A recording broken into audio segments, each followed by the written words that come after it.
Good news आलेली आहे, पण अजून आपल्याला समजत नाहीये सोनोग्राफी कधी करायची. चला तर पाहूया. नमस्कार, मी डॉक्टर सोनाली. चला तर पाहूया आपण किती वेळेला आणि कधी कधी सोनोग्राफी आपण करू शकतो.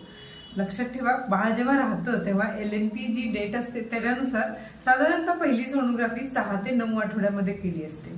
सेकंड सोनोग्राफी, ज्याच्यामध्ये NT स्कॅन म्हटलं जातो, त्याला साधारणतः 12 ते 14 आठवड्यापर्यंत करता येते. त्याच्यानंतर अॅनॉमली स्कॅन असतो, जो महत्वाची सोनोग्राफी सगळ्यात म्हणता येईल, जी पूर्ण प्रेग्नन्सीमध्ये सगळ्यात महत्वाची सोनोग्राफी 18 ते 22 आठवड्यापर्यंत करता येते, ज्याच्यामध्ये आपल्याला सगळे मेजर ऑर्गन्स तयार झालेले दिसतात.